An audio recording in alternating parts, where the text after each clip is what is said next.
Hello మామ, నమస్తే. ఇవాళ కాకరకాయ గ్రేవీ చేస్తున్నాం.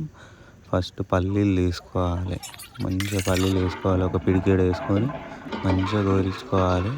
అన్నీ వేగాలి, మంచిగా వేయాలి, గోలించుకోవాలి. ఇట్లా మంచిగా స్లో ఫ్లేమ్లో మెల్లగా ఇట్లా వేయించుకొని మంచిగా ఇది ఒక దాంట్లో తీసుకోవాలి, ఒక చిన్న ప్లేట్లో తీసుకున్న.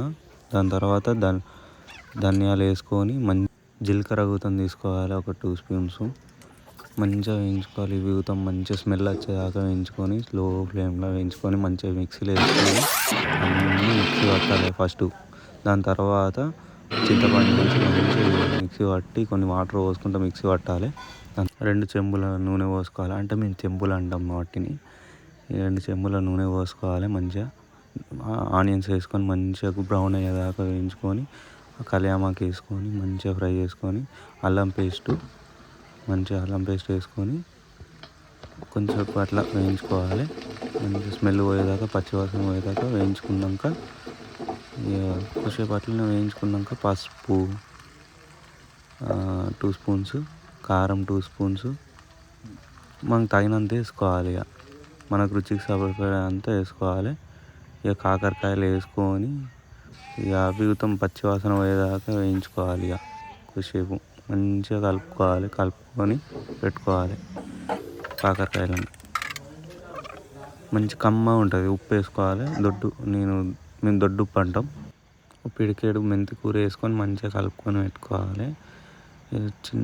మంచిగా ఫుల్ ఫ్లేమ్లోనే పెట్టుకొని కలుపుకోవాలి. కొంచెం గ్యాప్ ఇచ్చి అంతా అయిపోయాక టమాటాలు వేసుకోవాలి. అవి వేగినాక టమాటాలు వేసుకోవాలి. ఈ టమాటాలు వేసుకున్న తర్వాత కొంచెంసేపు అట్లా మంచిగా నూనెలో వేగాలి. మంచిగా వేగినాక ఇట్లా అవుతుంది. వేసినాక మంచిగా కలుపుకోవాలి. మళ్ళీ కొంచెం కలుపుకొని మనం కలుపుకున్న మిక్సీ అది అంత పేస్ట్ ఉంటుంది, ఆ పేస్ట్ మొత్తం వేసేయాలి. అంతా క్లీన్ మా మమ్మీ వండుతుంది, అమ్మతో చేయించుకున్నాను నేను. మంచిగా గ్రేవీ వేసుకొని చేయించుకోవాలి. ఇంటికి వచ్చినప్పుడు అలా వేయించుకుంటే ఇది మస్తు కమ్మగా ఉంటుంది కర్రీ. మంచిగా లైక్ అండ్ సబ్స్క్రైబ్ చేయండి ఫ్రెండ్స్.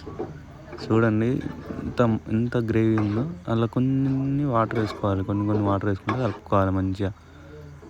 తర్వాత అంటే పచ్చివాసన పోవాలి పల్లీలది, అన్నిటి మంచి వాసన ఇంకా మంచి వాసన వస్తుంది. ఇట్లా వాటర్ పోసుకుంటే చిన్నగా కలుపుకోవాలి. దాని తర్వాత పచ్చిమిర్చి వేసుకోవాలి. ఫస్ట్ వేసుకుంటే మొత్తం కారం మొత్తం అందులోనే దిగుతుంది. ఇట్లా వేసుకుంటే కమ్మగా ఉంటుంది. దాని మీదకి వెళ్ళి గుప్పెడు కొత్తిమీర వేసుకోవాలి, మంచిగా కమ్మగా ఉంటుంది. అంతే ఫ్రెండ్స్. Thank you friends.